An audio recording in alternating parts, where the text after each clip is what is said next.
Islam itu termasuk terjemahan lain dari takwa. Jadi orang yang bertakwa itu orang yang hati-hati. Barat jalannya ada duri, ada paku, ada beling. Maka orang bertakwa itu enggak asal nabrak. Jadi dia akan milih tempat pijakan yang tidak menginjak duri, tidak menginjak beling dan seterusnya. Maka itulah orang yang bertakwa. Makanya pada malam hari ini saya ingin menyampaikan materi yang mana materi ini bagian dari nubuat Nabi SAW tentang keadaan kita hari ini. Nah, nanti tinggal dengan cocokan. Nah, wis kejadian apa urung gitu. Jadi kalau itu nanti udah kejadian ya wis, berarti kita harus lebih hati-hati gitu. Ini pun Pak Rano mau dibagi. Pas sambil ngopi. Oh, saya aja. Nanti Raihan, aku kapan ini? Masya Allah ya, Jadi Nabi SAW pernah menyebutkan tentang sejumlah fitnah. Pada karol fitan faaksoro fit dzikriha. Nabi itu pernah menyebutkan sejumlah fitnah dan memperbanyak penyebutannya. Wah, fitnah iki. Dan fitnah dalam Islam itu secara definisi berbeda dengan fitnah dalam bahasa Indonesia. Di bahasa Indonesia fitnah itu menuduh orang lain tanpa bukti. Misal si A nuduh si B mencuri tapi nggak punya bukti, yaitu fitnah. Atau mungkin ngapunten seorang suami nuduh istrinya berzina tapi nggak punya bukti, itu ya fitnah dalam bahasa Indonesia. Tapi dalam bahasa Arab fitnah itu sesuatu kerancuan, keruwetan, kemumetan. Tapi enggak semata-mata urusan harta, tapi kadang itu urusan akidah, urusan iman, urusan keyakinan. Jadi benar-benar kebingungan antara benar dan salah. Kadang si A ngomong benar, kadang si B ngomong salah gitu kan. Kadang si A ngomong haram, si B ngomong halal gitu kan. Nah, serwet itu kan. Atau mungkin juga terkait harta juga bisa gitu kan. Pembunuhan, pengusiran, peperangan gitu. Nah, jadi Nabi menyebutkan fitnah banyak. Hatta dzakara fitnatal akhlas, sampai Nabi itu menyebut adanya namanya fitnatul akhlas. Fitnah akhlas, faqala qailun, kemudian bertanya seorang sahabat, ya Rasulullah, wa ya Rasulullah, apa itu fitnah akhlas? Kata Nabi, hiya harobun wa harbun. Jadi itu adalah fitnah pelarian dan peperangan. Sebentar, saya tak cari materinya yang lebih pas, ini belum tak update ya. Bentar ya. Sebentar.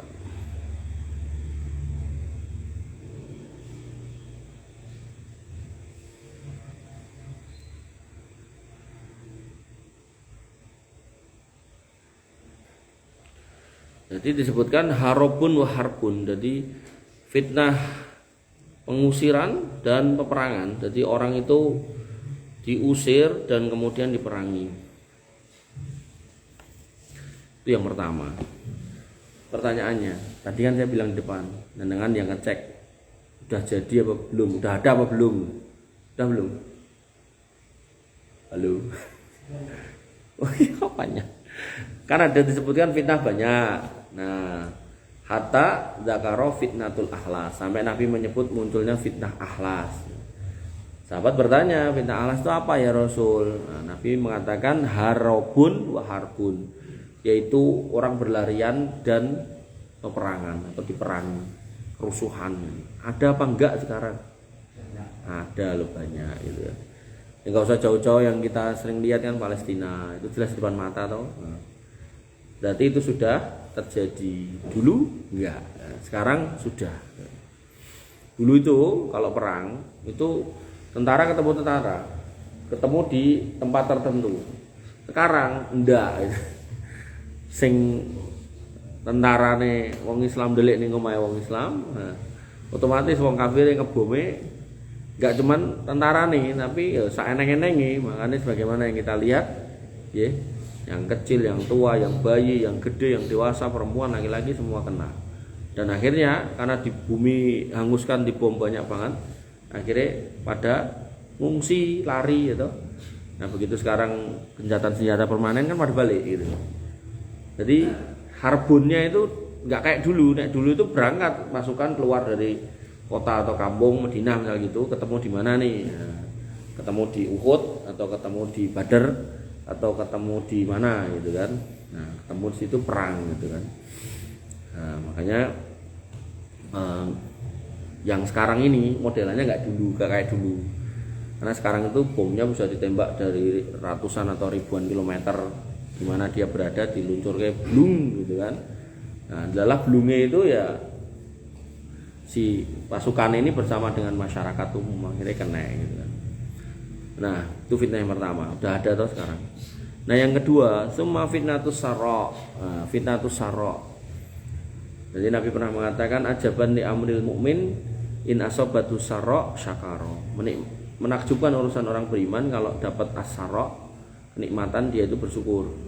Jadi sarra itu hakikatnya yang enak-enak, untuk duit, apalagi untuk mantu, kalau yang nikah punya anak atau dapat anak, naikkan pangkat gitu-gitu. Tapi kok depannya ada kata fitnah. Jadi ketoknya nikmat tapi keliru, tapi hal yang jelek karena depannya ada kata fitnahnya. Nah, ini yang spesifiknya. Jadi ini enggak secara umum tapi spesifik. Apa itu kata Nabi? Tahonuha min tahti qadamai rajulin min ahli baiti. Wow.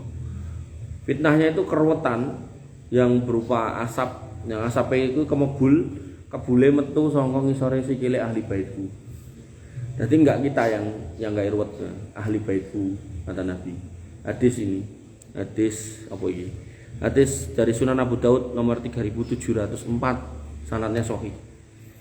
Nah, bentuknya seperti apa? Ruwetnya ahli bait sing ruwet bentuknya seperti apa? Yasumu annahu minni wa laisa minni. Dia ngaku keturunanku ning jane dudu. Ada apa enggak? Ya. Dia ngaku keturunanku ning sebenarnya dudu. Di sini ada dua kondisi. Dia sebenarnya ya bernasab sampai ke Nabi, tapi nggak sesuai dengan datuknya sehingga Nabi nggak ngakoni. Atau yang kedua, dia memang bukan nasabnya Nabi, dia ngaku-ngaku keturunan Nabi. Nanti tak jelaskan lebih jauh. Tapi prinsipnya ada orang ngaku keturunan Nabi tapi pengakuannya ditolak. Nah, bisa dua, kemungkinan dia benar-benar keturunannya tapi nggak sesuai dengan datuknya. Atau yang kedua, dia bukan keturunannya terus ngaku-ngaku keturunannya. Nah, kemudian Nabi ngasih batasan. Wa inna ma auliyai al-muttaqun. Sing jenenge waliku waliullah, sing diomongke wali-wali iki lho. Wali gitu kan. Kata Nabi, yang namanya waliku, orang yang disebut waliullah gitu kan. Itu al-muttaqun, orang bertakwa. Asasnya dua. Nah, ini saya ulang-ulang di mana-mana. Yaitu dalam berkeyakinan dia di atas tauhid, tidak bercampur dengan kesyirikan. Dalam beribadah dia di atas sunnah, tidak bercampur dengan kebid'ahan. Artinya kalau kemudian ada orang ahli bait ngaku sebagai ahli bait tapi kemudian dia nggak sholat, ya dia bukan wali. Kan ada toh, wah ini wali apa? Wali majdub. Nah sholat gak ada apa sholat? Mau dek sholat raning kene ning Mekah gitu kan kata dia. Nah, bahkan parah lagi ketika Isra Mi'raj kayak gitu kan, mereka mengatakan bahwasanya Nabi itu Isra Mi'raj aja seumur hidup sekali. Nah, dia mengatakan waliku Isra Mi'raj sedina ping 70 gitu kan. Nah, jadi kalimat-kalimat yang pengen memposisikan dia sebagai waliullah ning sakjane malah menunjukkan sebaliknya. Monggo Mas, depan kosong. Jangan di belakang nanti solihah nanti. Itu ya. Jadi ini benar-benar luar biasa Nabi itu. Dulu nggak pernah ada orang kayak gitu. Sekarang ada gitu kan. Belum tak tanya malah tak jawab dewi. Ada nggak orang ini? Ada. Jadi fitnah yang muncul dari kaki ahli baitku berupa asap yang ruwet, orang yang ngaku keturunanku ning sakjane dudu, dan Nabi ngasih batasan waliku kuwi wong sing bertakwa.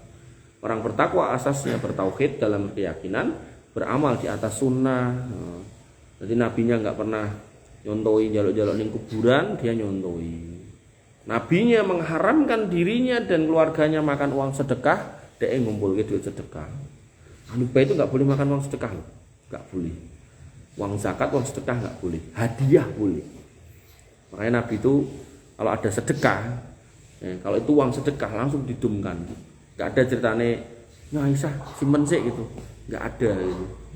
Jadi nggak benar-benar dibagi habis nggak ada dicelengi, apalagi apa namanya nanti dikelompokkan sampai berkarung-karung gitu, nggak ada. Nah kemudian keruwetan itu belum berakhir. Fitnah saro itu akan terjadi ketika apa? Kata Nabi, summa yastolihun nas ala rojulin kawarikin ala dilain. Manusia itu akan dipimpin oleh orang yang tulang panggulnya ini menggantikan posisi tulang rusuknya. Gampangannya wong gak normal. Jenengan iso ngadeg akan dipimpin oleh orang sing ra iso ngadeg. Ada enggak di Indonesia? Ada enggak? Untuk lali, ada enggak? Ada. Nah, iya kuwi.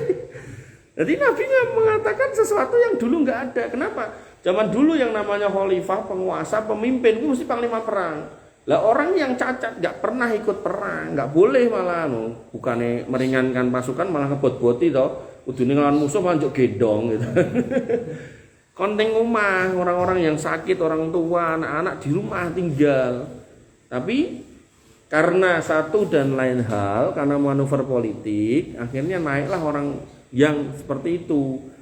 Tapi apakah dia bukan penguasa kita? Tetap penguasa. Kata Nabi SAW, alaikum bisam'i wa ta'at. Dengarkan dan taat. Wa in ta'ammara alaikum abdun habasyun. Walaupun yang jadi penguasa kamu ini seorang budak hitam habasah. Secara fikih budak hitam habasah itu enggak boleh jadi penguasa. Tapi kok nganti dadi, ya penguasamu gitu loh. Artinya zaman dulu ada yang disebutkan oleh Nabi ini ketika fitnah Saro ini muncul, yaitu sebuah asap yang muncul dari kaki para ahli bait yang mengaku keturunan tapi sebenarnya bukan. Kemudian aulia Allah, aulia para nabi dan Allah itu adalah orang-orang bertakwa, kok mereka kemudian jauh dari koridor itu, dicirikan dengan kemasyarakatan yang dipimpin oleh orang cacat, dan itu ya terjadi, itu tetap pemimpin kita gitu. Tapi jangan gagal paham, yang mau kita fokuskan adalah fitnah saroknya itu. Jadi jangan terus fokus dengan pemimpinnya, pemimpinnya tetap pemimpin, toh juga wis lewat toh gitu kan. Artinya kalau hari ini beliau memimpin, ya itu tetap presiden kita gitu. Yang mau kita fokuskan itu fitnahnya tadi loh. Fitnah itu. Dan namanya fitnah itu berarti rancu, ruwet, dan kita itu kayak bingung nih, sing bener di, sing salah di. Nah, dengan adanya hadis ini, kita akan ngerti ternyata yang namanya keramat dan kualat itu enggak benar kalau kemudian dinyatakan nek kue percaya karo rumahku, kue untuk keramatku, nek ora percaya kue kualat, itu enggak berlaku. Kenapa? Karena Nabi sudah mengatakan iku ruwet wong ngono kuwi itu. Hadis. Bayangkan coba, pengakuan dilawan dengan hadis ya. Maka lewat itu namanya pengakuan. Makanya saya itu sebenarnya mereka itu ngapain aja aku sakarepmu lah gitu. Sampai akhirnya muncul mereka, salah satu video mereka itu mengatakan gini, di dalam hadis dan ayat enggak ada satupun bahasan ini. Di dalam hadis dan ayat itu ada penjelasan tentang ulama yang jelek.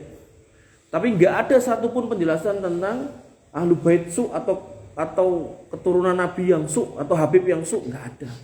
Kemudian nanti dalam kalimat yang lain, satu habib yang elek, yang akhlaknya jelek itu lebih baik daripada 70 orang yai, orang alim.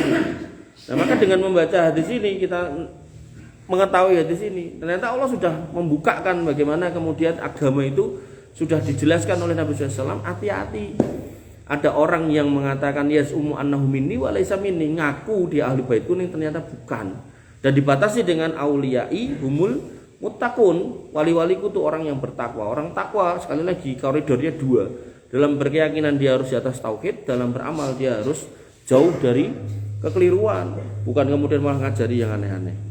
Nah, fitnah yang ketiga, fanifidin azani Allah wa iyyakum, summa fitnatud duhaima, muncullah fitnah duhaima, la tadau ahadan min hadil ummah illa latomat hulat matan, tidak akan menyentuh umat ini kecuali semua kena. Jadi tadi udah kelok, terus muncul duhaima kita itu kena semua, kayak riba Nabi mengatakan akan ada zaman di mana kamu itu nggak mau berbuat riba, nih mau nggak mau kena gitu. Contohnya misal saya gitu kan kerja, terus disuruh bikin rekening gaji bank konven gitu kan, bu ganti bank syariah mas, wah nggak bisa pak, harus bank konven gitu kan. Mau pengen bank syariah ya berarti gajinya ya lu pakmu ya pak. Jadi nggak kalau dari kantor gitu kan, tapi dari entah siapa gitu kan. Nah, maka mau nggak mau kan kita bikin gitu kan. Dari situ kemudian kita dapat gaji yang ada di bank konven. Nah, kemudian sahabat bertanya, inqadat, apakah begitu fitnah Duhaimah itu muncul selesai, kata Nabi, tamadat, akan terus ada. Dan nanti fitnah terbesar umat itu adalah ketika munculnya Dajjal, sesosok manusia yang mengaku Tuhan dengan segala macam kelebihan yang Allah berikan. Nah, fitnah Duhaimah ini seperti apa detailnya? Nabi memberikan clue, kisi-kisi, yusbihur rajulu fiha mu'minan wa yumsi kafiron. Akan datang orang itu yang pada pagi harinya itu beriman, tapi saking ruwetnya kondisi kahanan, entah secara finansial, entah secara sosial, entah secara keyakinan, maka akhirnya dia rela untuk meninggalkan keyakinannya, pindah menjadi kafir. Hari ini udah ada belum orang kayak gitu? Ya ada, si pendeta yang kayak mau makan babi karo bismillah ngomongnya terus jadi halal kan, seperti siapa? Saifuddin siapa kayak? Saifuddin Ibrahim. Nah, saya urip ning Amerika itu kan gitu. Dia di Muhammadiyah gak dipakai, ke Zaitun yang gak dipakai, karepe ya gila jabatan, pengennya nek begitu masuk organisasi terus jadi opo ngono kan, nganggo prok ra.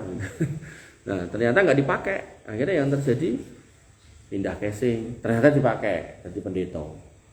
Nah, ning Amerika, tinggal di Amerika itu biaya mahal loh, bisa itu tinggal di sana gak mate gitu kan. Padahal zaman dulu dia harus ngajar, mungkin dari ngajar itu ya untuk gaji raspiro gitu kan. Anaknya 3, laki-laki semua, kuliah di Muhammadiyah semua. Jadi dulu orang Muhammadiyah itu, nah, terus pindah ke Zaitun. Karena mungkin yang Zaitun karo apa itu Panji Gumilang mungkin dikasih sertifikat tanahnya 5 apa piye gitu. Panji Gumilang tuh punya 185 sertifikat tanah atas nama dia. Jadi ngumpulke duit infak, sedekah, zakat, wakaf segala macam, gitu. Terus tukoknya properti sampai 185 sertifikat tanah gitu kan. Dan tanahnya ya gede-gede mesti. Jadi itu udah kategori money laundering gitu. Nah, enggak tahu sekarang nasibnya seperti apa. Si sertifikat itu nek wong ini menjoro gitu. Nah, kemudian saking ruwetnya kahanan kata Nabi, hatta yasiron nasu ila kustotoin. Manusia itu terbelah dua. Kustotin imanin lanifakofi, setengahnya itu orang iman yang di dalam hatinya itu murni nggak ada kemunafikan, wa kustotin nifakin la imanafi, dan setengahnya itu hatinya isinya kemunafikan nggak ada imannya. Belum lama video atau Abu Janda ngomong apa? Saya sekian tahun yang lalu nantang umat Islam Indonesia, termasuk jenengan lo ditantang, orang ditantang gelut, untuk menghadirkan satu dalil aja bahwa saya Nabi Muhammad melarang mengucapkan Natal. Dulu tak janji ini saya ketutup nek iso jawab. Satu dalil aja, gak usah loro, satu aja. Ternyata nggak bisa. Akhirnya bertambah tahun saya naikkan jadi 100 juta. Masih gak ada yang jawab. Tak jadikan 200 juta, belum ada yang jawab. Tak jadikan 300 juta, gak ada yang jawab. Karena yang belum ada yang jawab, maka saya ucapkan selamat bla bla bla untuk umat ini. Nah, jadi seolah-olah itu nek gak enak dalile berarti ento. Seolah-olah nek gak enak dalile berarti ento. Nah, pertanyaan saya, tolong dijawab Mas Vito. Vito ya. Itu toh. Kowe kuwi lho. Viko. Oh, kleru. Ih, salah terus. Goro-goro kesuwen sebulan pisan. Saiki pertanyaanku, enek ora dalil larangan mangan letong gitu? Apa telek kucing gitu? Enek ora? Tidak boleh makan telek kucing gitu, enek ora? Nek enggak enak apa berarti untuk makan telek kucing? Artinya gini loh, enggak selalu kalau enggak ada larangannya terus ento. Nah, pertanyaan kedua, kenapa kok enggak enak larangannya mengucapkan selamat Natal? Coba silakan berimajinasi. Mas Vigo nih kan nyoba ora apa-apa. Lanjut. Karena dari segi etika dan adab itu termasuk dari syariat. Jadi beberapa peraturan itu nggak harus tertulis dulu baru kita nggak boleh lakukan. Misalnya kayak tadi pengaduan, maka orang nggak ada dalilnya. Nah itu kan udah gimana kita sebagai manusia ini diberi akal untuk pikir supaya tahu yang baik mana yang buruk mana. Ya. Menurut saya ya itu tadi nggak boleh karena ya itu termasuk melanggar norma etika kita pada inovasi. Ya, memang itu. Jadi para sahabat itu terdidik oleh Nabi SAW, diajari akidah yang benar, lurus, Akhirnya orang yang akidah bener, akidah lurus, nggak ada kemunafikan, itu ya nggak akan mau ngomong gitu. Termasuk salam gado-gado itu apa, Om Swastiastu. Wah, itu artinya apa? Artinya salam keselamatan atau keselamatan semoga keselamatan datang buat kalian semua dari Sang Idang Hyang Widiwase loh. Itu kan sudah bertentangan dengan keyakinan kita. Atau namo budaya, terpujilah nama-nama Buddha. Loh, itu kan bukan Tuhan kita. Artinya kita sebagai orang Islam ya udah ucapkan assalamualaikum. Kalau mayoritas orang Islam silakan ucapkan assalamualaikum. Kalau mayoritas orang Nasoro atau orang non Muslim ya ucapkan selamat pagi, selamat siang gitu. Artinya kita nggak usah bertanya pekewuh atau apa sebagai orang yang harus mengucapkan salam. Kalau memang itu keyakinan kita dan seperti itu keyakinan kita, itu iman kita dan iman kita kuat, ya wis ora usah dadak berharap ridhone manusia gitu. Ya nek akhirnya nanti jangan dia yang ngasih sambutan atau ya enggak apa-apa gitu kan. Dan enggak ada masalah dengan itu, biasa aja gitu. Makanya di sini benar-benar dikatakan ketika fitnah duhaimah itu muncul, orang ruwet itu sampai akhirnya pusing, dia enggak bisa bertahan di atas keimanan, pilih melipir ganti agama. Ada juga yang ganti agama karena pasangan, ada yang ganti agama karena jabatan, kedudukan, ada yang ganti agama karena dunia, duit dan seterusnya tadi. Ada yang ganti agama karena begitu ketemu orang Islam, ketemu orang Islam mesti dihapusi.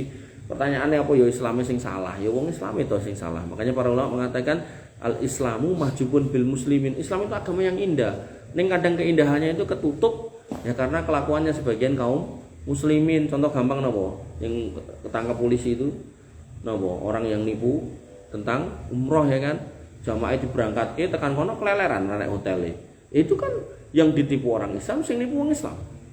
Terus dia nipune enggak cuma jamaah itu, ada investor yang ditawari, kowe gak ono duit, tak nggo modal mangkatke jamaah iki, engko tak balekke setelah sekian bulan tak tambahi 20% atau 100%. Sing invest kapusan, sing mangkat yo kapusan, nggo tuku mobil coba. Sing ngapusi wong Islam begitu cekar polisi yo nganggo jilbab ya. Sing diapusi ya wong Islam, gak diapusi keleleran sampai di Arab sana gitu kan. Maka ya itulah, jangankan kepada orang non-muslim, kepada orang Islam pun dia juga menipu gitu kan.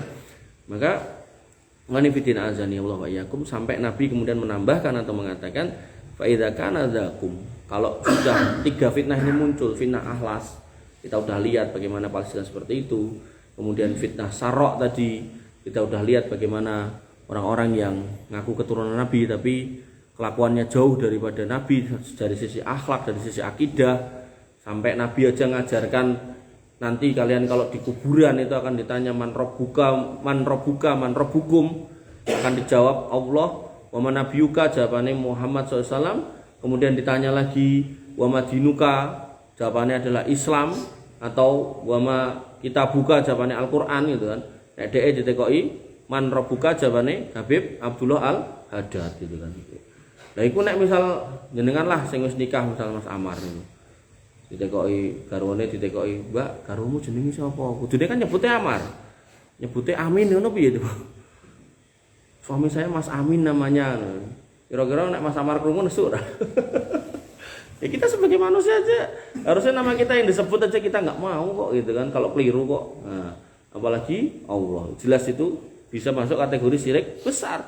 Oh, jelas harusnya yang disebut Allah kok iso-isone Habib Abdullah Al-Haddad. Piye ceritane? Ya. Jadi makanya fitnah-fitnah ini bergulir terus. Makanya tadi dikatakan apakah sudah selesai ingkodot? Enggak, kata Nabi tamadat. Saking tamadatnya, ya, tapi kan tadi bilang kalau itu 3 udah muncul, hati-hati. Kalau enggak sesuk, kalau enggak saiki yo sesuk dajjal itu muncul. Saiki kan enggak muncul toh, belum muncul toh. Nah, maka nanti kalian tidur toh, barangkali besok bangun dajjal muncul. Nah, besok ternyata enggak muncul, ya jangan tidur, barangkali besok lagi.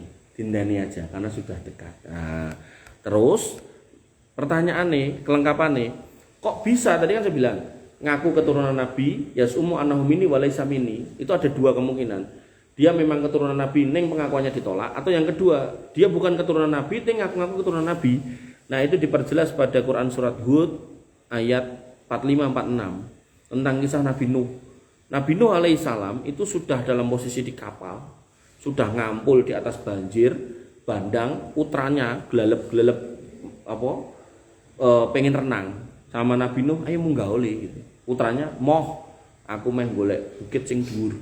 Nabi Nuh mengatakan, "Kowe wis ora iso selamat, wong iki sudah keputusan Allah akan adab." Jadi ini bukan banjir biasa sing iso wayah-wayah surut gitu loh.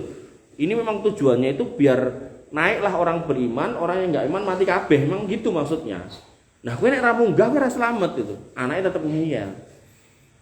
Singkat cerita ya anaknya mati. Nah, dalam kondisi seperti itu, seorang bapak dengan rasa cintanya mengiba kepada Allah Subhanahu wa taala untuk agar anaknya diampuni.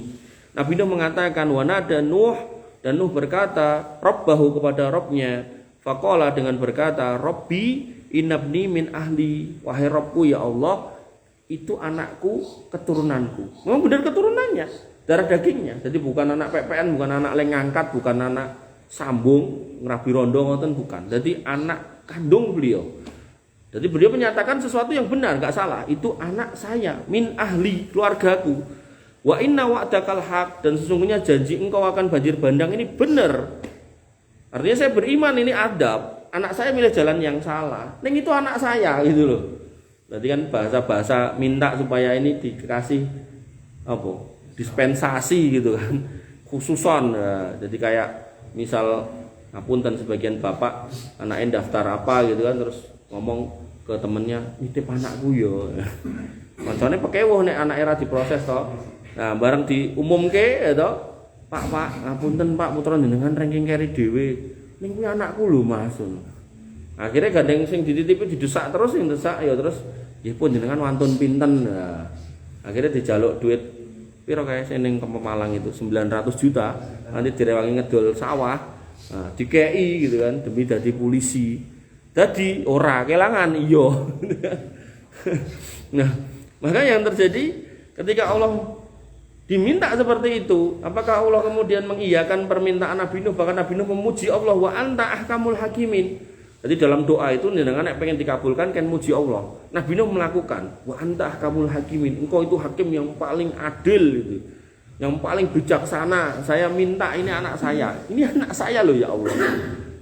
Kira-kira Allah itu apa enggak tahu nek itu anaknya? Tahu toh. Tapi Nabi Nuh ini menyangatkan dengan mengulangi pernyataan, "Ini anak saya loh ya Allah. Tolong," gitu kan. Tolongnya ra nek mung nduduh, "Ini anak saya." Gitu. Jawaban Allah apa? Qala ya Nuh. Allah berfirman berkata, "Ya Nuh, wahai Nuh, innahu laisa min ahli." Kuwi gandeng milih dalan beda karo kowe, dudu anakmu. Padahal anak kandungnya. Kemudian, Allah mengatakan, "Innahu amalun ghairu sholih." Pilihannya, amalnya yang dia pilih enggak soleh. Kudune melu pakane kok kemudian beda karo pakane gitu. Kudune bertauhid nyembah Allah kok dhek malah pilih melipir nyembah liyane gitu. Falatas alima laisa laka bihi ilmun. Jangan kamu minta sesuatu yang kamu itu enggak punya ilmu atas itu. Kowe ora ngerti urusan iki, rasa njaluk sing kaya ngono kuwi. Ini aiduka, kowe tak ingatkan, tak peringatkan. Antakuna minal jahilin, ojo dadi wong bodoh. Kenapa? Meminta sesuatu yang bukan kondisi yang benar. Mempero misal dia itu masih beriman, duwe salah-salah sithik, dosa-dosa sithik tapi tidak keluar dari keimanan. Nah, minta ampun untuk anakmu betul. Tapi yang terjadi kan enggak gitu, dia milih jalan yang lain. Keputusan wis jelas, kapal naik, banjir bandang, dhek ngeyel, nyemplung. Terus kamu minta diampuni, terus mengatakan itu anak saya ya Allah. Memang Allah enggak ngerti nek itu anaknya, ngerti. Makanya Allah mengatakan dia bukan anakmu karena pilihannya enggak tepat itu. Nah, oleh karena itu maka tadi dikatakan oleh Nabi tentang fitnatus sarra, mereka mengumpulkan kekayaan dari manusia dengan keruwetan rancunya apa yang mereka sampaikan bertentangan dengan datuknya. Bahkan Nabi mengatakan yaz'umu annahu minni wa laisa minni, dia mengaku keturunanku ning bukan. Maka mungkinnya dua, mungkin benar nasabnya nyambung tapi perbuatannya bertentangan dengan nenek moyangnya yaitu Nabi Muhammad SAW. Atau yang kedua memang enggak nyambung tapi ngaku-ngaku, parah meneh menyimpang. Artinya cek mending awake dhewe yang kemudian enggak pernah ngaku, tapi kita berusaha untuk mengikuti Nabi Muhammad SAW. Makanya sebagian mereka mengatakan ya, bahwasanya kami dalam kondisi Habib yang kurang baik itu jik luwih apik tinimbang 70 kiai ngomongnya ngono gitu. Maka itu salah sekali. Oleh karena itu maka saya pengen mengajak kalian sebagai anak-anak muda untuk berpikir kritis. bahwasanya Islam itu hadir secara ilmiah berdasarkan Quran dan Sunnah, dan Nabi mengatakan tak tinggal ke dua perkara, nek kamu pegang kamu selamat selamanya Quran dan Sunnah. Iki tidak disampaikan mereka jawab, ada lagi loh hadis yang lain yang menyatakan tak tinggalkan kitabullah wa ali bait. Betul, ada hadis itu. Maka ketika dua hadis ini, satu bunyinya kitabullah dan ahli bait, yang kedua kitabullah dan sunnah, maka dua-duanya sahih. Ini harus dikompromikan, nggak mungkin ini bertentangan. Maka komprominya di mana? Kitabullah sama, nah ahli bait sunnah. Berarti apa? Kitabullah, ahli bait yang sesuai dengan sunnah. Ngono. Jadi bukan kemudian sunnahnya diguang, penting ahli bait. Sampai ada ahli bait yang ngomong, wah, minum apa beb? Saya sedang minum darah Rasulullah. Lah nemune ning ndi gitu kan. Ada. Jadi sampai parah, jadi katanya biar nanti bisa bareng dengan Nabi SAW, itu luar biasa. Terus aneh, ya mungkin saya pernah cerita di sini. Jadi gelungan gede banget gitu digelar itu coba rambut Nabi. Padahal Nabi itu sampai ngomong, nek meh gondrong mas, jangan di bawah telinga, kaya wong wedok. Nek wong wedok meh pendek rambutnya, jangan di atas bahu kaya wong lanang gitu. Jadi batasannya ada. Oh iki rambutnya meh semeter gitu kan. Masa Nabi ngajari sesuatu yang bertentangan dengan larangannya sendiri, kan nggak mungkin gitu kan. Nah, dan macam-macam. Maka yang harus kita pahami, teman-teman yang dirahmati oleh Allah Subhanahu wa taala, fitnah ini akan terus bergulir sampai tadi saya sampaikan di Masjid At-Taubah. Nah, saya tak boleh sing tadi. Ben penak kalau sambil baca dalilnya kan enak.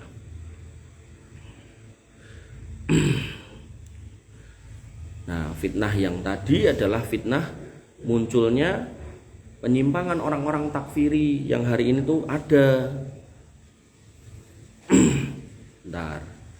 Halaman 300 ya.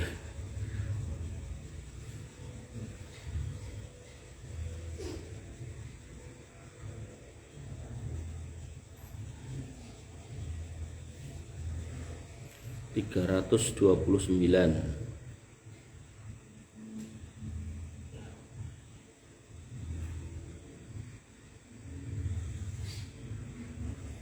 Jadi Dajjal itu ketika akan muncul ditemani orang Yahudi, ditemani orang kafir, orang munafik dan wanita. Nah, terus tambahannya orang Khawarij. Nah, dan Khawarij itu disifati oleh Nabi SAW pertama sufahaul ahlam, cah nom-nom, semangatnya gede tapi ilmunya cetek.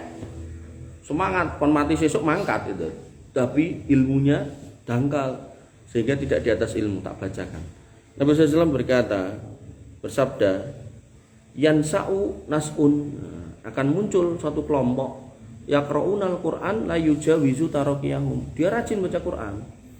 Berarti orang yang bisa ngaji atau dia senang ngaji, tapi la yujawizu taraqiyahum. Tapi yang dia baca Qur'annya itu enggak pernah lewat dari tenggorokannya pemahamannya. Semangatnya tok. Semangat banget gitu kan. Ulama kharaja kor farkun kutia korhun kutia hatta yahruja fi a'radihimud dajjal. Ketika mereka muncul dibasmi sampai muncul dajjal. Dalam riwayat lain dikatakan bahwasanya ada seorang yang bertanya kepada sahabat Nabi SAW tentang Khawarij. Beliau mengatakan, sami'tu Rasulullah sallallahu alaihi wasallam yaqulu, aku mendengar Nabi SAW bersabda, bi'udhuni, dengan telingaku, wa ra'aitu bi'aini, dan aku melihat dengan mataku. Yaitu waktu itu utia Rasulullah SAW, Nabi SAW didatangkan bimalin, harta ghanimah. Kemudian faqasamahu, Nabi kemudian membagikan. Nah, fa'ato min an yaminihi wa an simalihi, orang sisi kanannya dikasih, sisi kiri dikasih. Walam yu'ti min man wara'ahu syai'an, sing belakang enggak dikasih sama sekali. Jadi kan terkesan enggak adil itu loh. Padahal adil dalam Islam itu enggak harus sama, gitu kan. Faqama rajulun min wara'i, yang dari belakang ada yang berdiri. Kemudian berkata, "Ya Muhammad, ma'adalta fil qismah." Wahai Muhammad, kamu enggak adil dalam pembagian tadi. Dan disifati di sini rajulun aswadu matmumusar, orangnya berkulit hitam, rambutnya pendek. Tapi ini pada waktu itu orangnya modelnya gitu. Ini bukan berarti nanti pelakunya atau khawarij itu orangnya kulitnya ireng, ireng-ireng gitu. Enggak gitu kan. Ireng. Enggak gitu. Terus rambutnya pendek, enggak juga. Dulu ya. Dulu mereka rambutnya pendek karena mikirnya nek rambutnya dawa itu nanti buang-buang waktu ngurusi. Nah, pada masa-masa tertentu bisa jadi rambutnya senangnya didawake. Mergone engko nek cukur tuh enggak waktu, penak didawake. Macam-macam. Jadi tergantung selera pada masa ke masanya gitu kan. Nah, kemudian alaihi saubani abyadoni, dan mereka pakai kain putih karena nek wis sing aneh-aneh warna-warni apa neh loreng-loreng itu dianggap cinta dunia. Jadi pengennya sing polosan. Nah, begitu Nabi dikatakan adillah wahai Muhammad, kata Nabi SAW, kata perawi hadis ini, faqadi Rasulullah SAW, maka Nabi itu marah, ghadbanan sadidan, dengan kemarahan yang besar, dan berkata, wallah, demi Allah, la tajidu ba'di rajulan wa a'dalu minni. Kamu enggak pernah akan menemukan orang paling adil selain aku. Artinya Nabi ingin menekankan semua yang tak lakukan itu berdasarkan petunjuk dari Allah, dan itu mesti adil, enggak mungkin orang. Ngopo kok ndak mbok loke enggak adil. Summa qala, kemudian Nabi mengatakan yahruju fi akhiriz zaman, nanti di akhir zaman akan muncul qaumun ka'anna hadza minhum, wong sing modelane kayak gitu. Orang yang role modelnya seperti orang ini. Jadi anggere nek pemimpin, dia merasa pemimpin itu mesti salah kalau nggak nuruti dia. Padahal pemimpin itu melakukan sesuatu mesti punya pertimbangan, apakah hukum, apakah yang lain berdasarkan kondisionalnya. Yaqra'unal Qur'an, kata Nabi, mereka baca Quran la yujawizu taraqiyahum, enggak akan lewat dari tenggorokannya. Yang menukuna minal Islam kama yamruqu sahmu minar ramiyah, keluarlah pemahaman dia dari Islam itu enggak sesuai dengan koridornya, sebagaimana panah itu keluar dari binatang buruan. Itu panah jelas petu bablas.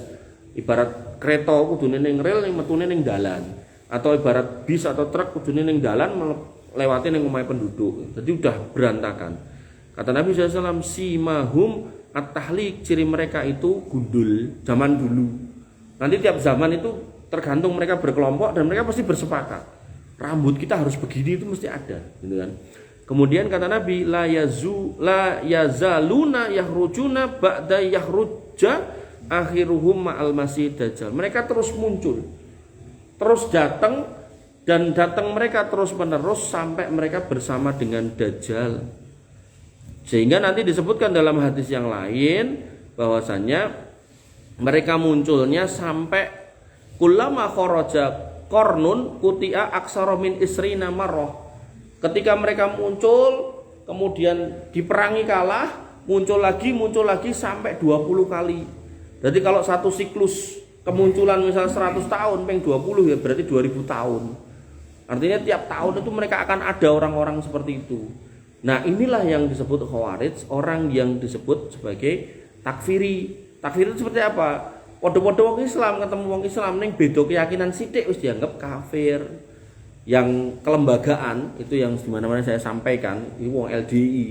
Bagaimana kemudian ketika dia menganggap orang lain yang tidak berbaiat pada imamnya dianggap kafir, sehingga udah ada masjid, bangun masjid yang sebelahnya atau depannya atau belakangnya. Ada kaum muslimin yang berkumpul, pecorone dipecah setengah, dipindah ning DE. Ujung-ujungnya apa? Fitnah itu sarok tadi, duit meneh. Zakat itu buat orang kaya, kalau udah tercapai nisab dan haulnya cuma 2,5%, dia mewajibkan piro? 10%, coba. Artinya itu melebihi keaturan. Jadi kalau jenengan itu kaya, zakatnya mau lurus 0,5%. Tapi gak nek melu DE 10%. Loh, tapi kok mereka gelem? Nah, itulah namanya fitnah. Jadi walaupun rekoso tetap dilakoni, sampai dong golek pemulung itu golek sampah titik kok golek sapa, golek Pak Imam gitu, Bu. Maka hal-hal seperti ini harus kemudian dicerna bahwasanya ahli bid'ah itu sampai pada level dia melakukan sesuatu yang menyusahkan pun dia akan menikmati gitu kan. Bahkan kayak orang Syiah gebuk-gebuk geger nganti melowek itu dilakoni. Karena dia berpendapat satu tetes darah itu akan mengantar dia ke surga.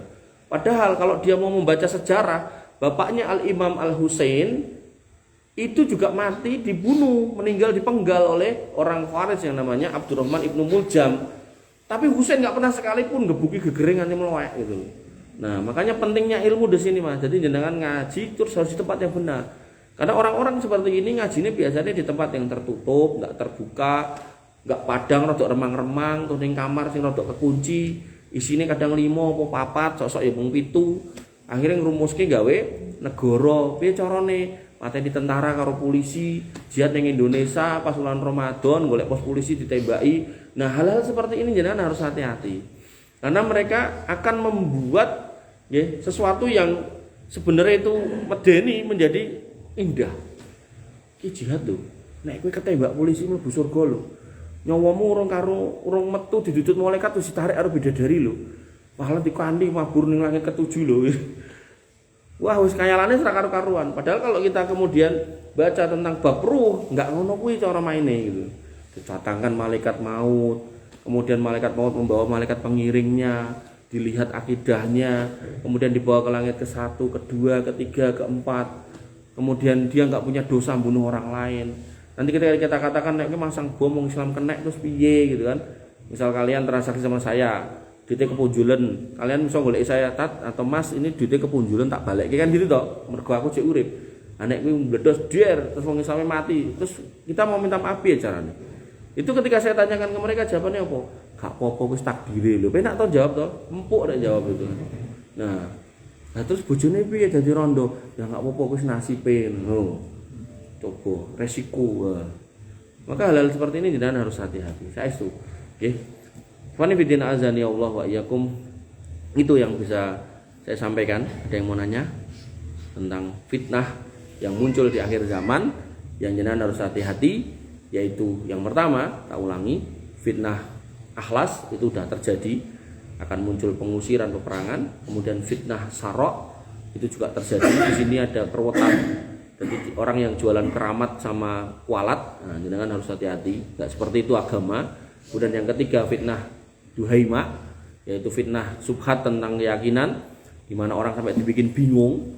Delok YouTube ketemu ustadz yang mengatakan Natalan itu ucapan sama Natal itu haram, begitu delok Instagram ketemu yang menyatakan boleh. Saya sampai menghitung itu ada ulama Indonesia itu yang diulamakan oleh sebagian orang Indonesia itu ada 7 gitu.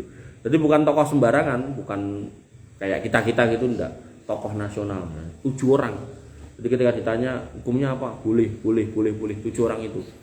Bahkan sampai di satu pengajian itu, kajian sak kelurahan di kelurahan di daerah Karanganyar sana Dagen itu ngumpul, saya itu ditanya, bukankah Natalan itu disebutkan di dalam Quran? Duh, oh iso aku ngono, ning kitabe dhewe ora disebutke ning Quran disebutke ceritane aku. Nah, terus dia ngomong, bukankah ada ayat yang mengatakan salamun alayya yauma wulitu? Oh itu. Jadi Al-Quran mengatakan salamun alayya yauma wulitu wa yauma amutu wa yauma ub'atsu hayya. Salam keselamatan buat aku Isa Al-Masih ketika aku dihidupkan, dilahirkan, dimatikan dan dibangkitkan. Nah, berarti kan itu selamat Natal. Waduh. Dari dulu, dari mulai Nabi dan sahabat enggak ada yang punya penafsiran seperti itu. Kemudian yang kedua, para ulama tafsir ya enggak ada yang nafsir kayak ngono. Mungkin pemain ulama tafsir Indonesia gitu kan. Nah, tak kasih tahu Pak, itu maknanya bukan selamat Natal. Lalu apa maknanya? Maknanya Nabi Isa itu ketika di dalam perut ibunya, orang Yahudi itu memfitnah ibunya wanita pezina. Sehingga umumnya di sana orang wanita yang kayak gitu dianiaya. Alhamdulillah Nabi Isa selamat sampai lahir. Kemudian begitu hidup Nabi Isa itu diintimidasi orang Yahudi. Umumnya rasul-rasul yang dikirim ke orang Yahudi kalau sudah masuk wilayah intimidasi biasanya berakhir dengan dibunuh orang Yahudi. Alhamdulillah Nabi Isa selamat, bahkan diangkat oleh Allah Subhanahu wa taala ke langit. Dan nanti diturunkan lagi dalam kondisi selamat. Dengan hadis apa? Dengan hadis dia berpegangan pada sayap malaikat. Jadi ora kok langit diuncal ya Gusti Allah, ora. Jadi meduke sambil berpegangan pada sayap malaikat dalam kondisi selamat. Dan nanti dalam ayat yang lain dikatakan wajihan fid dunya wal akhirah. Musa Isa alaihissalam walaupun dihinakan oleh orang Yahudi, tapi di mata orang Islam itu di dunia beliau mulia dan di akhirat nanti juga mulia. Sampai nanti dalam bab Isra Mi'raj Nabi SAW itu berjumpa dengan beliau di langit dengan nabi-nabi yang lain gitu loh. Nah, maka itu tafsirnya, bukan selamat Natal. Oh, ngoten nggih. Artinya kalau saya sampai salah jawab, wah wong sak kelurahan ngono Mas.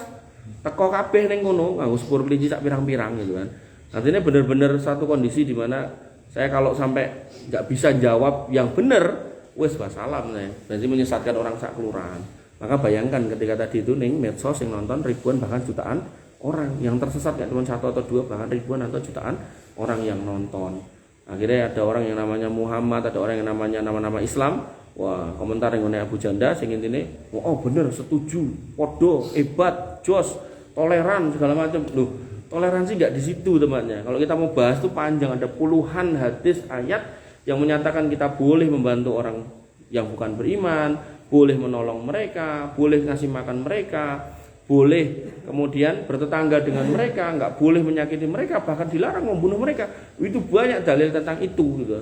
Nah, maka itu toleransinya. Tapi soal akidah ya kita punya keyakinan jangan dicampur aduk, itu duduk gaduh-gaduh gitu. Monggo yang mau nanya. Silakan Mas Vigo. Santai nih boy. Nih monggo Mas Yuli. Karo ngapal ya meneh. Ada hadis yang mengatakan telah kira-kira umat Islam akan berpecah menjadi 73 golongan. Dan hanya satu yang selamat yang berpegang sunnah dan Quran tentunya. Terus ada hadis lagi yang bunyinya barang siapa melakukan amal perbuatan yang tidak apa-apa maka amalan itu akan tertolak. Ya. Terus kan dalam Islam itu selama ini kan kadang kita melihat ya kadang menunjukkan dijadikan seperti bid'ah ini bukan kita dalam agama itu. Ya. Jadi yang 73 golongan tadi ya bahwasanya sataf tariku umati ila salasi wasab'ina firqatan. Umatku akan terpecah menjadi 73 golongan. Yang mana satu ke surga, 72-nya ke neraka gitu kan. Nah, satu ini disebutkan yaitu al-jamaah, mereka yang berjamaah. Nah, jamaah itu apa atau siapa? Kata Ibnu Abbas, ma'ana wa ashabi, yaitu yang bersama aku dan para sahabat. Ya, artinya orang yang sesuai dengan Quran sama Sunnah. Artinya kalau dikompilasi itu ketemunya kayak gitu tadi. Nah, maka bagaimana kita agar kemudian sesuai dengan Quran sama Sunnah? Pedoman hidupnya itu dua. Kaidah dua ini jenengan pegang. Sejak dengan dengar hari ini sampai jenengan nanti mati itu kepakai. Jadi kalau konteksnya muamalah ya, muamalah itu berarti hubungan sosial. Maka di situ berlaku kaidah al aslu fil muamalah al ibahah illa madalla dalil ala tahrimiha. Terjemahannya, hukum asal muamalah itu semua boleh sampai datang pengharamannya, sampai datang larangannya. Artinya kalau ada larangannya berhenti. Contoh, mau jualan, silakan kamu jualan apa aja boleh. Tapi kalau ada larangannya, misal gak boleh makan babi, ya berarti babi gak boleh dijual. Kemudian gak boleh gak boleh minum homer, berarti gak boleh jualan homer. Terus gak boleh nyuri, berarti gak boleh jualan barang curian.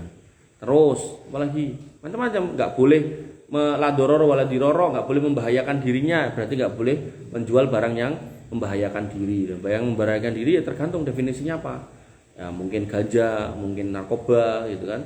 Atau mungkin jualan bom itu ya nggak boleh. Jualan mercon ya barangkali itu membahayakan diri ya. Ya nggak boleh mubadir, makanya nggak boleh menjualan barang yang bisa berpotensi mubadir. Nah itu muamalah. Jadi kaidahnya semua boleh kecuali yang dilarang. Makanan juga masuk muamalah. Semua boleh mbok makan kecuali yang dilarang. Apa? Berarti nggak boleh makan babi? Ya oke. Nggak boleh makan binatang bertaring? Oke. Nggak boleh makan burung yang bercakar tajam? Oke. Terus nggak boleh apalagi makan binatang yang diperintahkan untuk membunuh, dibunuh. Kayak tikus, ular, nah, itu nggak boleh.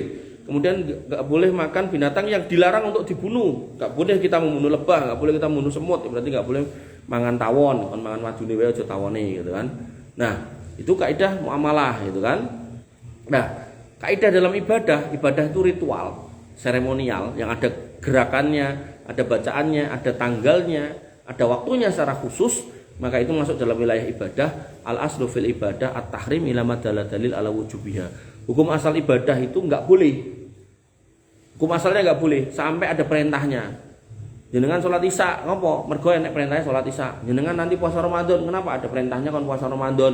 Jenengan duwe duit mangkat haji umroh, kenapa? Karena ada perintahnya haji dan umroh. Jenengan apalagi? Jenengan bayar zakat, kenapa? Karena ada perintahnya bayar zakat. Nek saya mau dodolan roti, ya itu maksudnya apa? Muamalah apa bukan? Muamalah. Berarti boleh apa enggak? Boleh. Dengan catatan apa? Bahannya bukan barang haram atau kemudian bahannya tidak membahayakan. Itu. Jadi nek roti ini dicampuri apa kayak formalin ya enggak boleh gitu kan. Nah, jadi dua ini kaidah jenengan pegang. Hukum asal muamalah semua boleh kecuali yang dilarang. hukum asal ibadah semuanya nggak boleh kecuali yang diperintahkan. Nah, ibadah yang nggak diperintahkan itu yang disebut dengan bid'ah. Jadi kalau nggak ada perintahnya ya berhenti.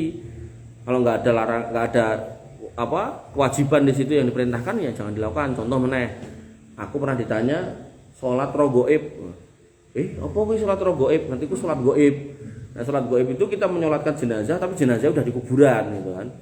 Nah, ini sholat rogoib ada rohnya gitu. Apa itu? Kata dia sholat rogoib itu sholat yang dilakukan untuk menebus dosa sholat yang pernah kita tinggalkan. Nah, saya jawaban simpel, golek dalile, nek enek mangkat nek ora enek lereno gitu. Kenapa? Bahasanya udah sholat, berarti kan gerakan tertentu ya toh. Kemudian waktu tertentu, ternyata sholat rogaib yang dimaksud itu Jumat terakhir bulan Ramadan. Loh, kan harus tertentu. Nek semua serba tertentu, cari dalile. Kalau nggak ada ya berhenti. Jangan ditutuke. Karena kalau ditutupkan ya itu jadi bid'ah namanya. Nah, tapi kalau konteksnya muamalah gitu kan.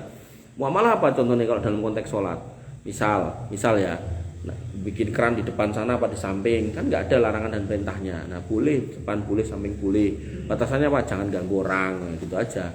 Atau kemudian ini pakai speaker boleh apa enggak?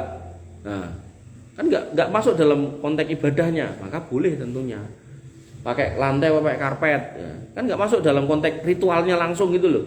Ini kan cuma tempatnya, maka boleh. Itu bukan bid'ah itu. Maka jangan sampai gagal paham, karena nanti orang dia mungkin bid'ah, neng lari ini nenggon speaker, dia mungkin bid'ah lari ini nenggon HP gitu. Nah ini enggak ya.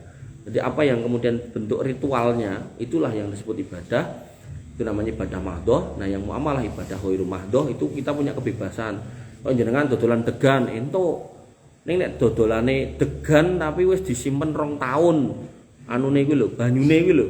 Nah kuwi ra etuk gitu kan. Atau legennya kan nek dijejer kan enek sing bening mulai rada butek kan enek sing kaya susu. Lah sing wis mulai kae ra etuk. Sing jek bening lagi dipetas hari ini atau kemarin boleh, tapi yang sudah utih kae enggak boleh dibeli itu, enggak boleh dijual juga. Makanya kayak gitu-gitu ya harus jeli. Jadi enggak semua boleh. Nah, artinya batasannya adalah ada larangan enggak di situ. Ada yang lain? Igo, wis tak anteni kok. Piye, Bro? Izin bertanya, tadi kan saya sempat mengatakan bahwa pemimpin itu setiap tindakannya itu disertai atau berdasarkan strategi dan juga persiapan. Iya. Nah, sekarang gimana kalau kita sebagai rakyat biasa itu merasa terzalimi dengan keputusan atau pemimpin yang bersikap acuh-acuh terhadap hal yang itu bersangkutan secara langsung dengan kegiatan sehari-hari kita. Ya. Contoh realnya kayak di Jalan Tanjung Anov dari Pasar Soekarno di Pulau Baru itu jalannya kan rusak banget. Nah itu kita udah saya sudah melihat beberapa postingan yang mengkritik hal tersebut, ada kecelakaan juga di daerah itu, tapi pemerintahnya tidak menggubris hal tersebut dan tidak melakukan perbaikan. Terima kasih. Ya, jadi memang dalam hadis yang lain disebutkan bahwasanya ketika kita punya pemimpin kita diminta untuk menasihati secara 4 mata. Nanti kalau dia nggak terima kita dibunuh, kata Nabi, itu adalah sebaik-baik orang mati syahid di kolong langit. Nah, berarti kaidahnya adalah menasihati dengan baik. Nah, menasihati dengan baik kan kita cari salurane. Nah, artinya kalau salurane itu misal ada dan ketemu dan sudah kita lakukan, maka kewajiban kita udah gugur. Sisanya kalau dia nggak mau melakukan itu tanggung jawab dia. Nah, kemudian dalam hadis yang lain Nabi mengatakan kita diminta untuk bersabar dengan penguasa, wa indoroba dohruka au ukhidamaluka, walaupun kamu itu dipukul punggungmu atau diambil hartamu, maka bersabar selama masih pemimpin kaum muslimin. Jadi jangan kemudian tiba-tiba ayo demo, ayo rusuh gitu, enggak. Tapi kita tetap bersabar sama orang ini, kemudian kita doakan. Nah, kalau kemudian pada akhirnya Allah berkehendak untuk mengganti, ya biarkan Allah yang mengganti. Tapi kalau akhirnya dia tetap berkuasa, yaudah kita sabar. Karena kerusuhan melawan penguasa itu nggak akan menghadirkan kebaikan. Yang ada itu mesti akan ada orang yang mati, ada orang yang coro jalan itu tambah nggak bisa berjalan dengan baik gitu kan. Nah itu udah arahan dari Nabi SAW yang intinya memang orang yang dolim itu akan ada di kehidupan yang akan datang yang memimpin kita. Dan dengan adanya mereka, maka kita diminta untuk banyak berdoa dan juga bertaubat dan merubah diri kita, karena Allah yang menyatakan wa kadzalika wali ba'dadz dzalimina ba'dahum bi ba'din.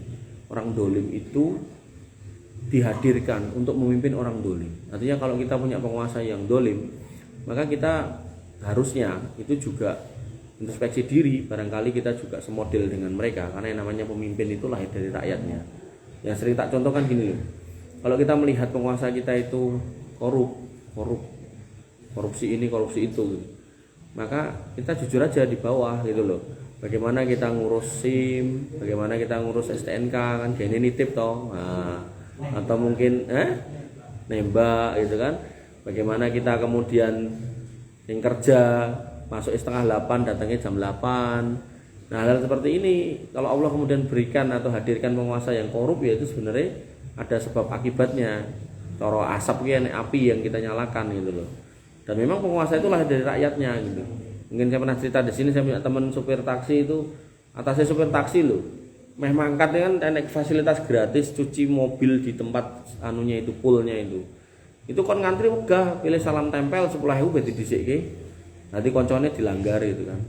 Dan kita dapati ya banyak tempat seperti itu, urus KTP gratis, kemudian pihak kelurane ya seikhlasnya mas, gitu. Bahasanya seikhlasnya gitu kan. Akhirnya ngekei yo jadi yo ora ikhlas dan itu ngomong kudune gratis kok gitu kan. Nah, makanya kita introspeksi di situ, kita bersabar, kalau ada salurannya kita salurkan. Ya, saya dulu pernah waktu zaman Pak BY dulu tuh, saya nulis surat mas, tak kirim gitu. Jadi jawab, tapi jawab sudah Pak BY penasihati. Ini pokoknya jawabannya terima kasih sudah mengirimkan masukan yang ngono gitu. Jadi ya sudah, kita sudah berikhtiar gitu kan. Nah, dan yang paling penting didoakan. Makanya mungkin saya pernah cerita entah di sini ya. Jadi saya itu kan ada jadwal kajian itu sebulan itu minimal 80 kali. Nah, itu saya dari 80 kali itu ada 10-an masjid lah saya sampaikan tentang judi online, bahayanya judi online segala macam. Tapi judi online itu ya aku kayak pengajian, ternyata judi online bukannya turun tapi tambah oke gitu. Soalnya saya judi atau ngaji gitu, atau di masjid gitu. Nah, otomatis ra krungu kan ceramah saya. Nah, sehingga yang tak lakukan nggak terlalu signifikan. Satu aja mas, monggo diedarkan pun atau nuwun. Nah, sehingga yang tak lakukan nggak begitu signifikan, tapi begitu Pak Prabowo naik, kemudian beliau memutuskan itu sebagai ancaman nasional, sebagai sesuatu yang harus diprioritaskan, maka semuanya bergerak. Akhirnya kan di kosek toh itu ribuan backingnya, ribuan akunnya ditutup, ribuan situsnya diblokir gitu kan. Jadi kalian mudah-mudahan gak ada yang suka main, nek suka main ya, alhamdulillah mudah-mudahan akunnya ketutup gitu kan. Jadi akhirnya backingannya dari orang kementerian yo terungkap gitu kan, sampai laci-laci lemari lawas isinya duit sak pirang-pirang, padahal kita cara golek duit yang ngene ra ukur gitu kan, dhek ngono kuwi carane main gitu kan. Begitu kon blokir siji, dia nego sama yang punya situs, ini ora tak blokir kowe wani piro, jika cerita dia bisa ngeruk per bulan itu miliaran itu kan, kali sekian dari sekian itu kan. Jadi dia nyaman jadi PNS, mergone iso tadi itu loh, nyambi yang enggak halal tadi loh. Nah, kena fitnah tuh sarok juga itu gitu. Nah, maka penguasa itu kalau kita doakan dia baik, insya Allah baik gerakannya. Contoh lagi nih, contoh saya punya penguasa, saya punya pimpinan Nasoro. Nah, terus kami kan lembaga penelitian tuh, Badan Riset Inovasi Daerah Surakarta ini kan. Nah, tugasnya meneliti kan kudu enak anggarane, kan ra iso mangkat. Nah, padahal kadang itu pemerintah itu minta supaya dilakukan penghematan. Dan delalah terbitlah impres tentang penghematan, dan disebutkan salah satu poin untuk menghemat itu adalah dikuranginya kajian dan penelitian. Nah, itu bosku pas, dhuwurku pas, itu orang Islam, atasnya itu Nasoro. Nah, yang atas saya pas ini, kabit saya ini, itu sampai ngomong sama saya, Mas tadi kan habis ketemu sama kepala inspektorat toh, tolong tanyakan ini kami gimana kerjanya, nah ini anggaran buat penelitian kok ditutup, ini gimana ini. Itu tak screenshot, tak kirim ke kepala Inspektorat Surakarta. Awalnya ya ucap salam dijawab, Pak saya ada pengen ketemu boleh nggak, saya ada pertanyaan. Dia langsung nanya apa mas? Ya maksudnya mungkin jariku nek ketemuan lebih penak ini. Jawabannya nanya apa ya wes langsung tak screenshot itu impresnya instruksi presiden tentang penghematan. Ini Pak, diwaca tok ora dibales sih. Jadi dia sendiri juga respon jawab gitu loh. Nah, akhirnya saya punya usulan toh begitu ada PKL yang masuk itu kan orang-orang magang, mahasiswa magang. Itu sementara kan cuman kon ngewangi ngete, kon ngewangin administrasi gitu toh. Nah, saya langsung usul ke kabit saya. Artinya bagian dari masukan ya, kita memberikan masukan yang kalau masukan positif dan kemudian kita berharap penguasanya itu punya sisi positif yang kita doakan agar terus positif, insya Allah diterima. Nah, saya bilang sama pimpinan saya, Pak, anggaran ini kan dipotong. Kita kan nggak bisa neliti, nggak bisa ada kajian. Coro baratnya kita nggak kerja, kita nggak dosa. Wong renek duitnya sing neliti kok, gitu kan. Coro kita mangkat duduk-duduk semulih gitu kan nggak dosa aja nih, gitu. Karena emang nggak ada anggaran nih. Tapi kan mesti ya ora patut nek didelok wong gitu. Nah, akhirnya saya bilang sama beliau, gimana kalau mahasiswa yang magang ini kita wajibkan untuk bikin mini kajian. Nah, mini kajian ini apa mas? Mini kajian itu nanti mereka bikin kajian studi pustaka atas problematika Surakarta, kemudian mengambil atau mereverse pada jurnal atau publikasi yang pernah publis. Jadi merangkum ngono lho. Misal tema pajak, tema apa, nanti kok hadir sebuah kompilasi atas tulisan-tulisan yang pernah ada gitu loh. Wah, bagus tuh. Ya. Kabitku oke. Aku naik ke atasnya kan, sekretaris pimpinan toh, ibu-ibu muslim. Oke, naik lagi ke atas kepala badan. Oke semua.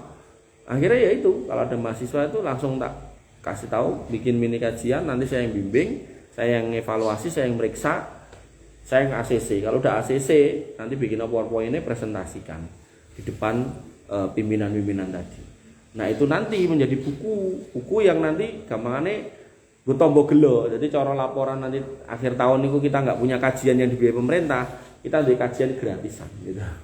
Yang kajian itu metodologinya adalah studi pustaka. Jadi bukan penelitian yang benar-benar neliti ke lapangan, tapi studi pustaka atas kajian yang ada. Jadi pada akhirnya pemerintah itu juga manusia, pasti juga ada kesalahan. Kita doakan yang pertama yang baik-baik. Yang kedua, kalau jenengan punya masukan, pastikan dengan saluran-saluran yang benar. Karena namanya pemerintah itu kan mesti punya aparat segala macam toh. Kalau kita pakai cara-cara yang nggak benar, mereka yo pasti menggunakan kekuatan itu. Dan itu akhirnya ketika bentrok kayak gitu, mesti penguasa pasti lebih menang. Karena namanya militer itu kan mesti punya alutsista yang lebih banyak daripada sipil kan. Nah, sehingga nanti jatuh korban. Kayak zaman dulu kan ada demo Pak Prabowo waktu nggak jadi itu kan 20 mahasiswa atau berapa itu meninggal toh. Nah, maka pokoknya kita kembali kepada sunnah aja. Kalau kita kembali kepada sunnah itu metodologinya untuk kita memberikan masukan penguasa itu dengan santun. Makanya zaman dulu ketika Musa dan Harun mau berdakwah kepada Fir'aun, kata Allah, idhaba ila fir'auna innahu tagha. Mangkat kowe wong loro nemoni Fir'aun dakwahono. Fir'aun kuwi tagha. Tagha kuwi apa? Tagut, pelaku tagut. Jadi tagha itu asal kata dari tagut itu loh. Tagut itu subjeknya, tagha itu perbuatannya. Jadi dia melakukan ketogutan gampangannya ini. Dia dedengkote togut. Nah, kenapa? Enggak dia ngaku Tuhan gitu lah. Nah, tapi apakah nek nyeramai togut ini dengan cara kasar? Enggak, Allah mengatakan apa? Wa qula lahu qaulan layyina. Oh. Dakwaono omongono nganggo omongan sing alus. Layyin itu alus. Coba Fir'aun sing kaya ngono kon nganggo tata krama lek ngomong. Makanya tadi ciri khas Khawarij itu ketika beda pendapat langsung kasar, kafir kowe gitu kan. Makanya dulu ada pelaku terorisme di Cirebon namanya Syarif, dinamakan bapaknya Muhammad Syarif. Disekolahkan nama bapaknya ya.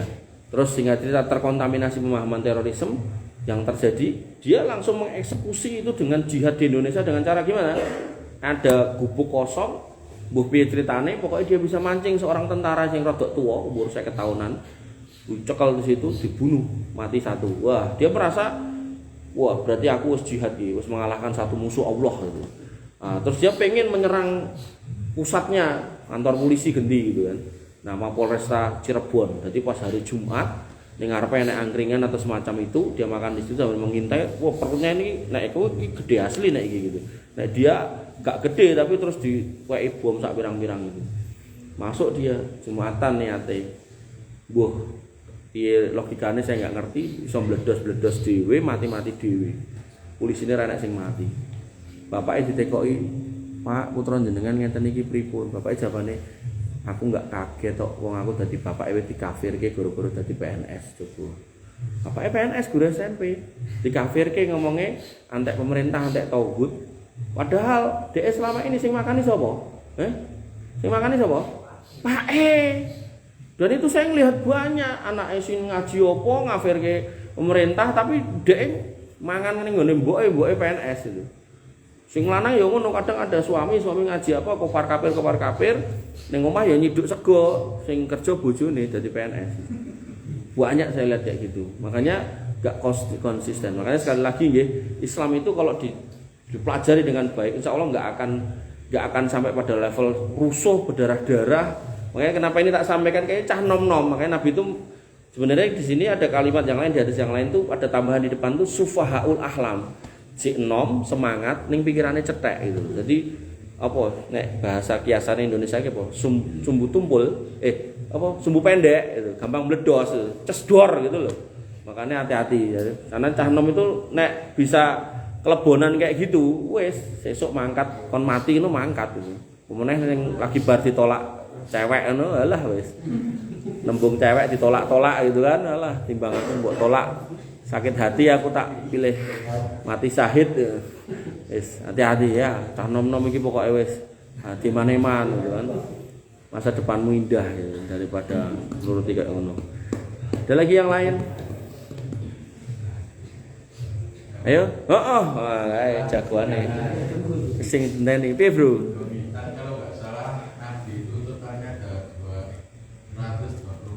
Ya. Nah itu apakah kemungkinan ada nabi yang tinggal di Indonesia? Ya. Nah, jadi itu kan perkara yang gaib ya. Allah mengatakan alimul ghaibi fala yudhiru ala ghaibi ahada illa man irtada mir rasulin. Allah itu Maha tahu atas yang gaib enggak dikasih tahu kepada siapapun kecuali pada rasul yang diridhoi. Nah, dalam hal ini Nabi memberitahu kita kalau Rasul itu ada 313 Rasul, Nabi itu ada 124.000. Nah, 124.000 yang kita kenal itu 25. Nah, sisanya kemana atau siapa? Satu saya nggak tahu. Yang kedua, apakah ada yang di Indonesia? Saya juga nggak tahu. Lah terus, nek saya pengen tahu gimana? Saya ya nggak tahu. Nah terus penake gimana? Nah itu. Nah Allah mengatakan semua Rasul punya misi yang sama dengan dakwah yang sama semuanya. Artinya ini fix 124.000 dan 313 nabi dan rasul itu fix dakwahnya sama. Anikbudullah wastanibut taghut. Nah itu. Sembahlah Allah jauhi kesirikan.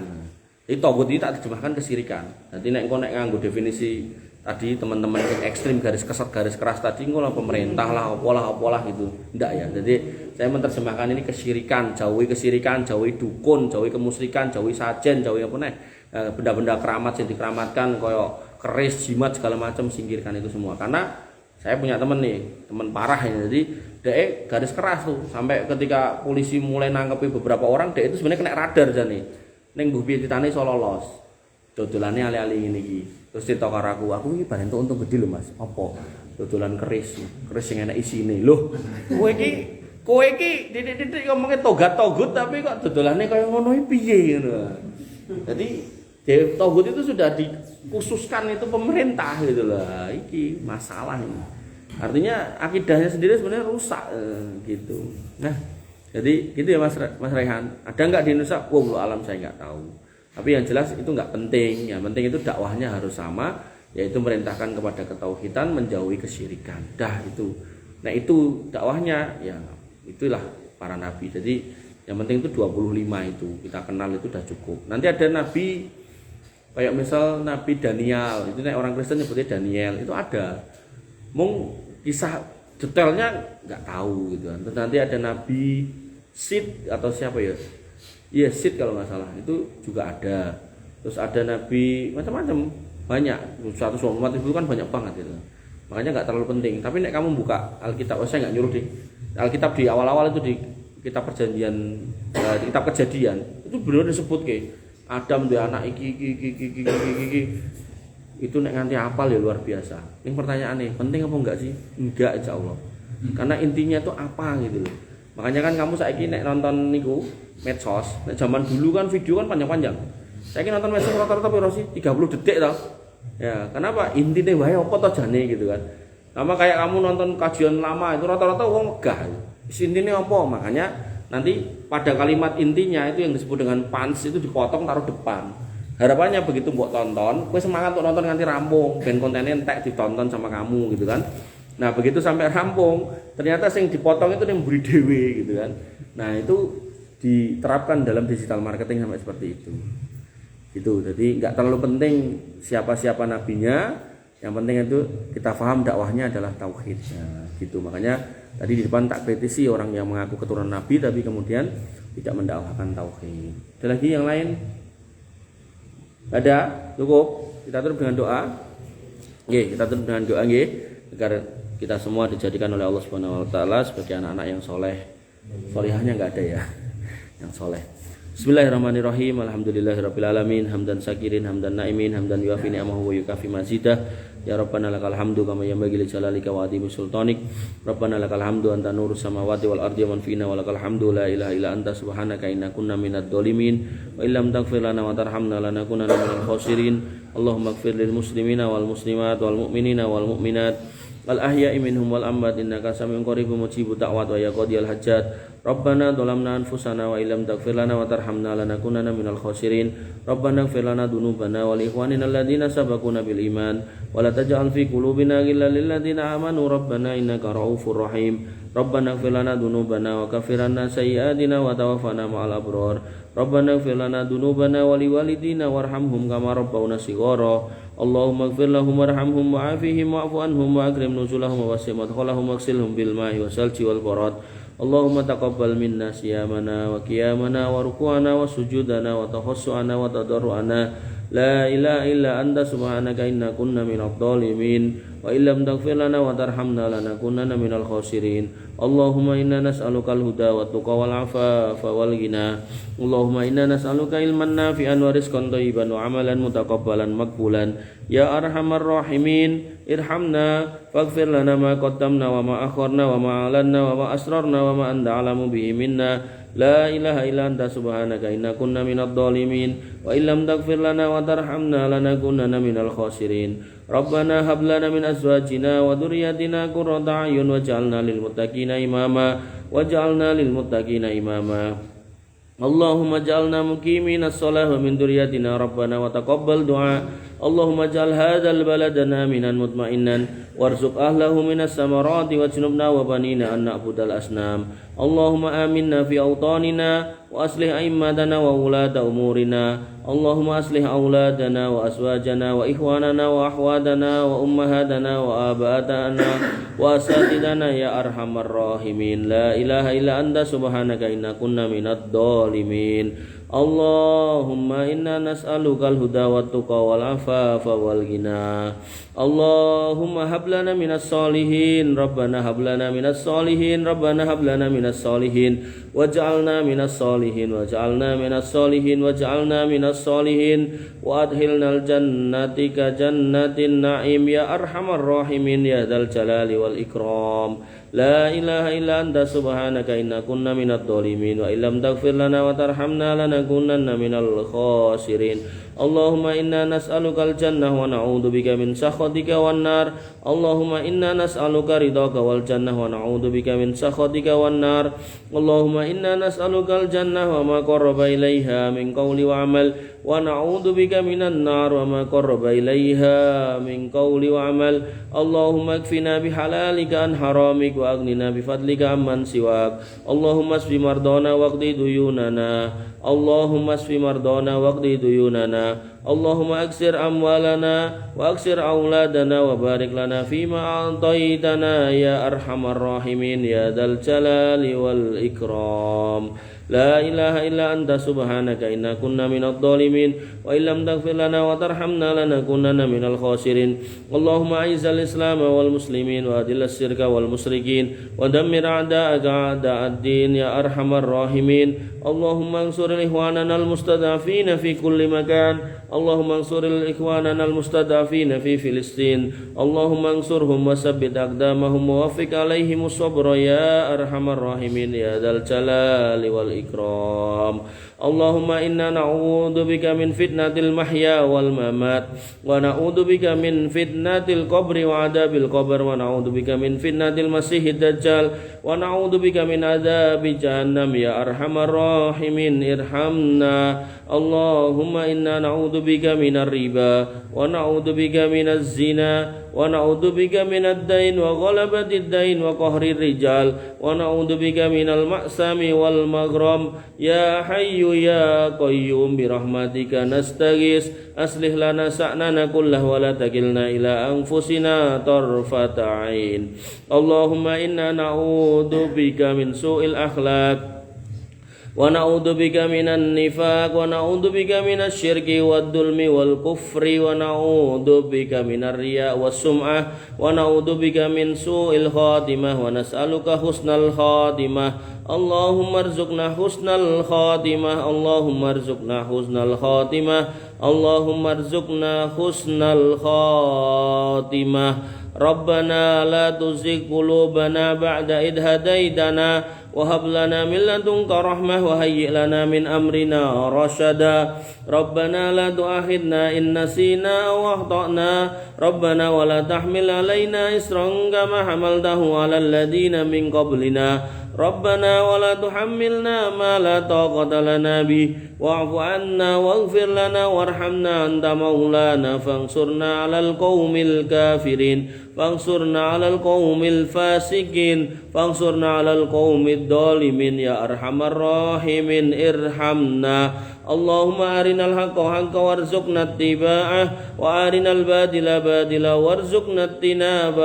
وارزقنا اجتنابه اللهم اهدنا الصراط المستقيم صراط الذين أنعمت عليهم غير المغضوب عليهم ولا الضالين آمين يا أرحم الراحمين ارحمنا ربنا آتنا من لدنك رحمة وهيئ لنا من أمرنا رشدا ربنا آتنا ما وعدتنا على رسلك ولا تخزنا يوم القيامة إنك أنت السميع الدعاء إنك لا تخلف الميعاد ربنا آتنا في الدنيا حسنة وفي الآخرة حسنة وقنا عذاب النار وقنا عذاب النار وقنا عذاب النار وآخر دعوانا أن الحمد لله رب العالمين وصلى الله على نبينا محمد وعلى آله وصحبه وسلم أجمعين. Akhirul kalam wa subhanakallahumma bihamdika asyhadu an la ilaha